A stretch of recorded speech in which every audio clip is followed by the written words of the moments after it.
Welcome viewer, I am Murugan S.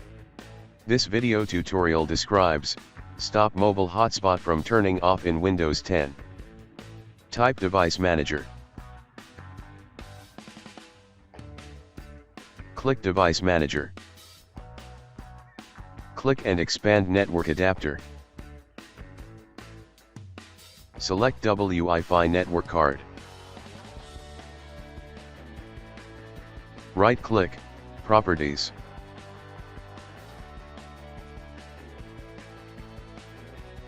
Click Power Management tab.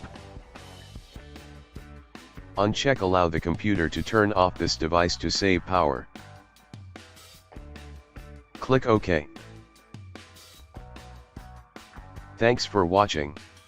I hope this video tutorial helps to solve the problem.